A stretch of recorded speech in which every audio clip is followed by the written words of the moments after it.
Hasbunallah wa ni'mal wakil. Jamaah sekalian rahimani wa rahimakumullah, rajin ibadah bagus atau tidak? Bagus.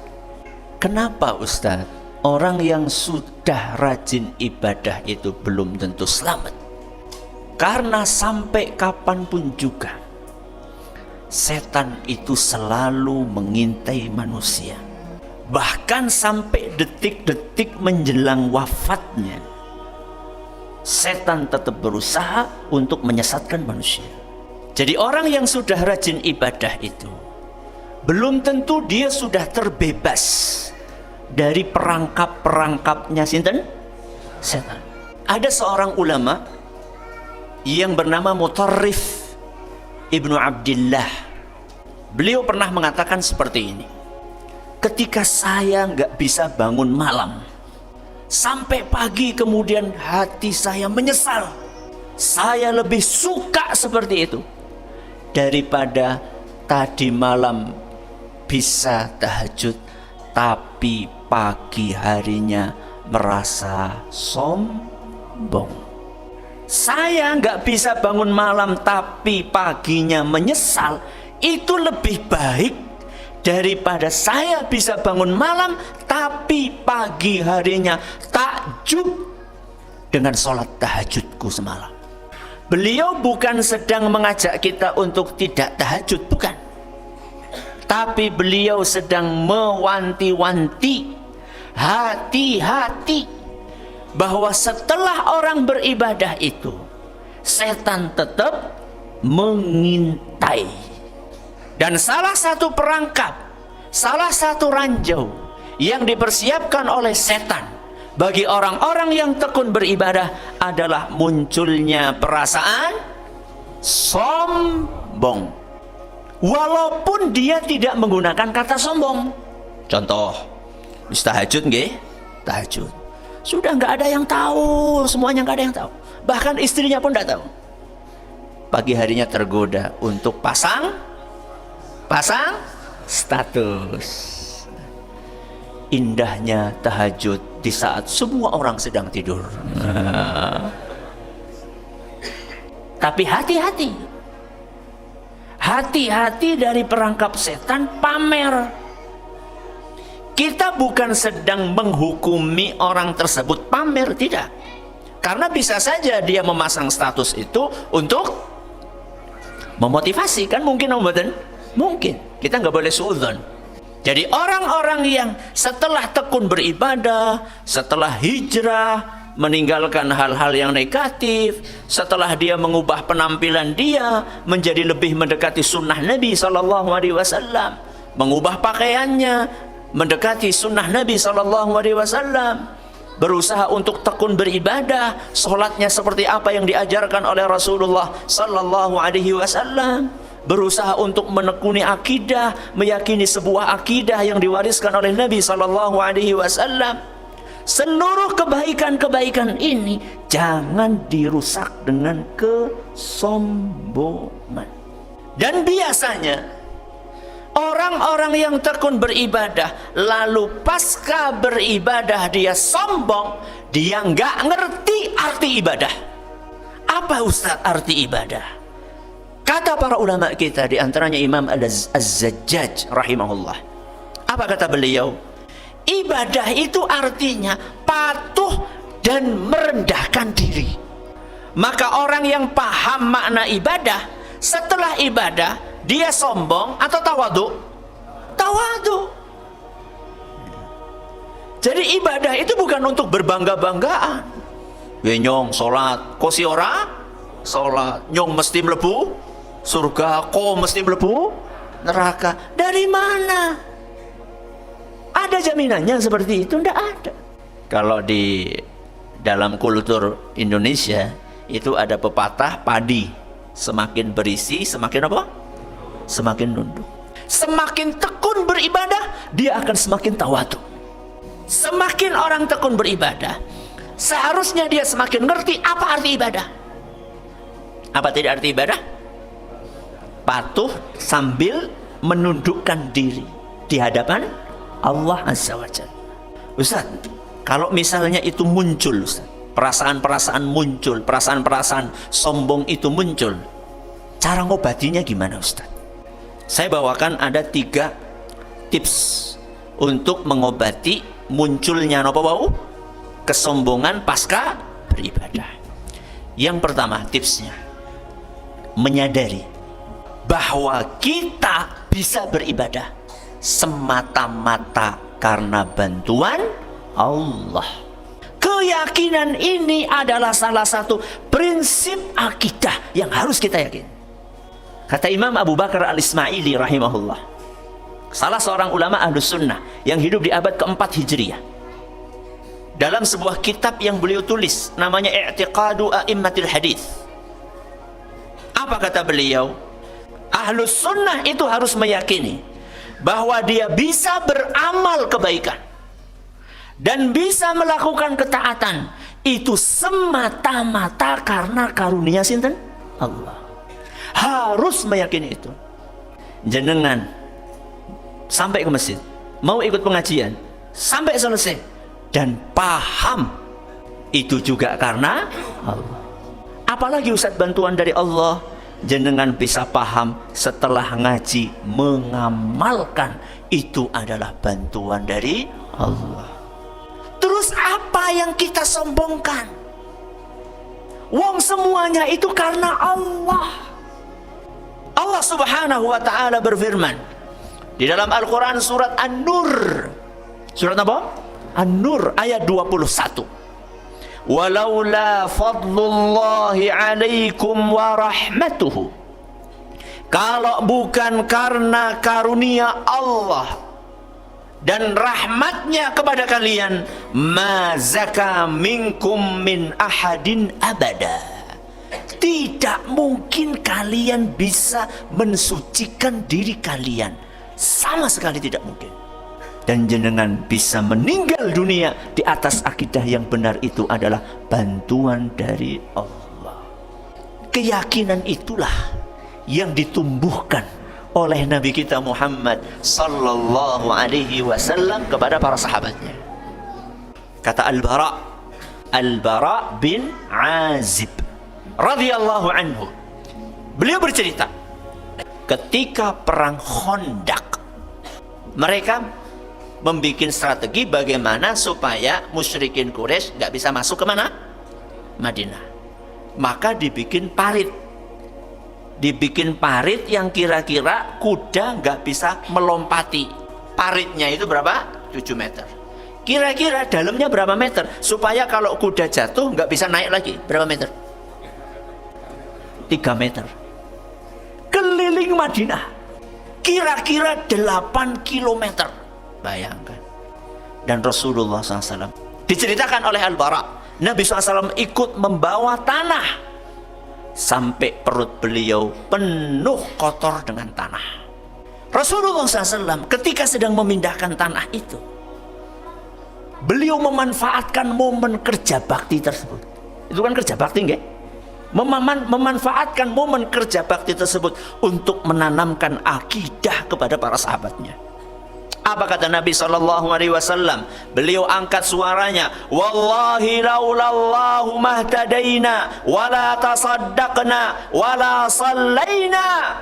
Demi Allah, kalau bukan karena petunjuk dari Allah, tidak mungkin kita dapat hidayah.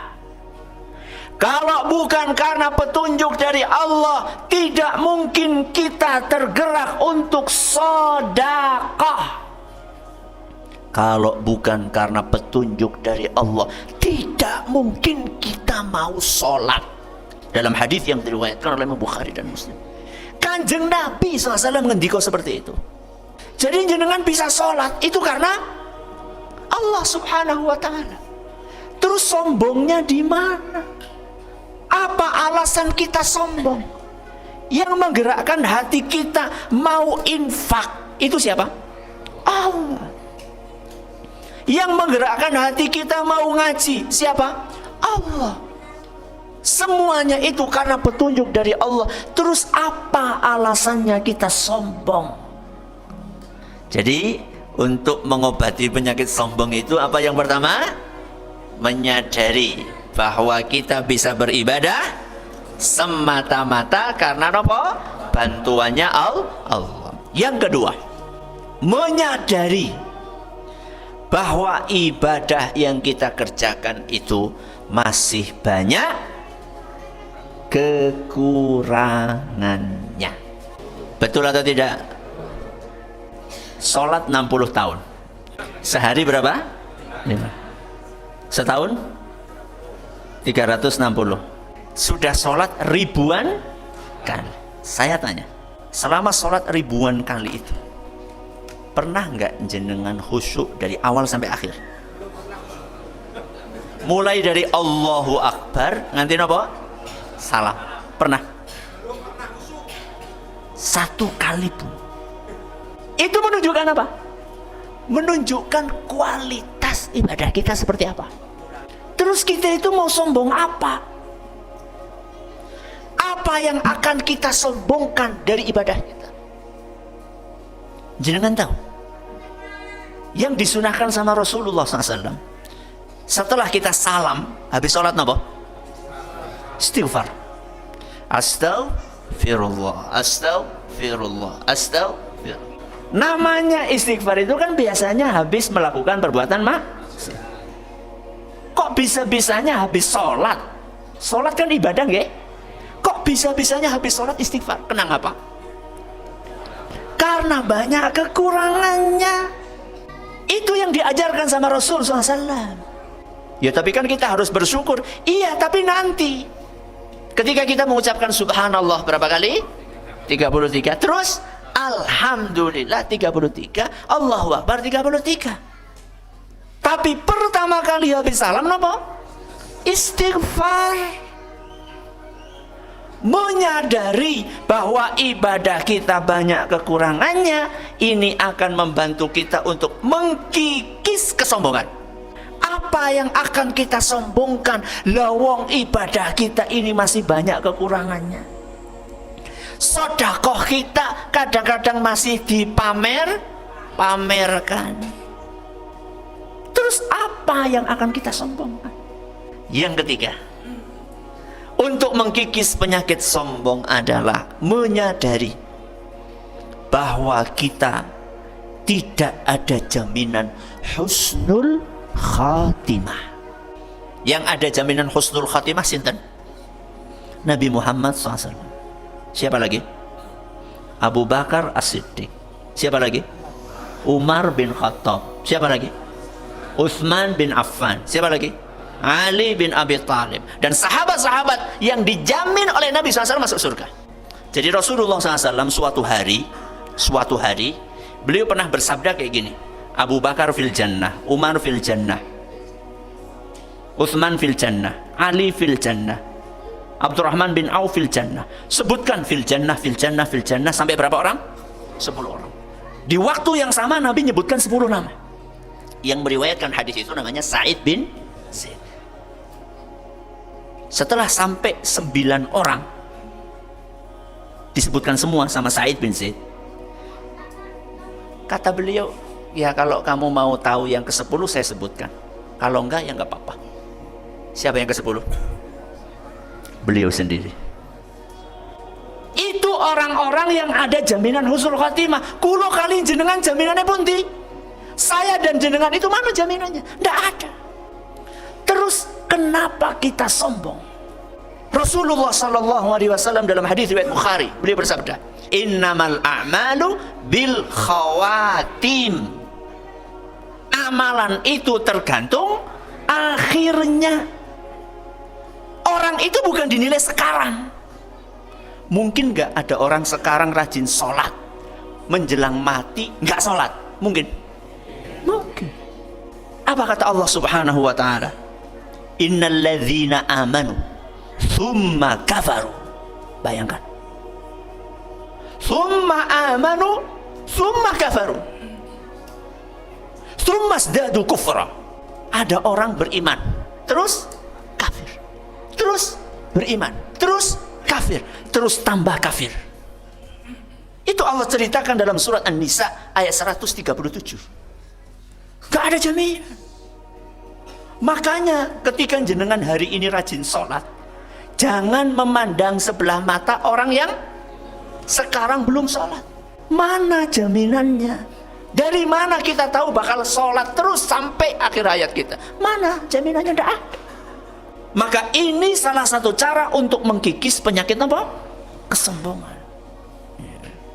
Makanya para ulama kita dahulu takut sekali dengan yang namanya su'ul khotimah. Napa su'ul khotimah? Akhir yang buruk. Di antaranya seorang ulama terkenal namanya Sufyan Ats-Tsauri rahimahullah. Apa kata beliau?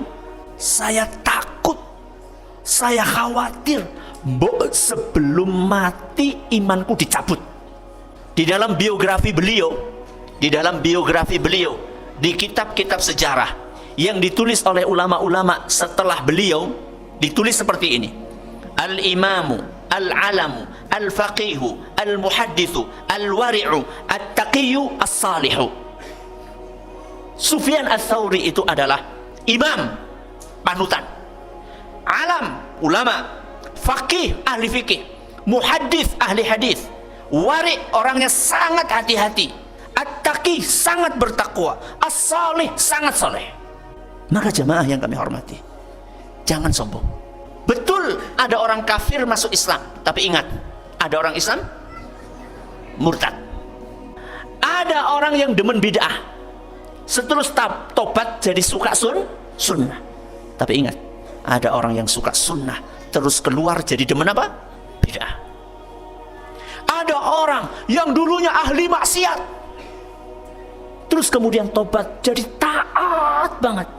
Tapi juga ingat, ada orang yang awalnya taat banget, terus akhirnya dia menjadi ahli maksiat. Kita tidak tahu akhir hidup kita seperti apa.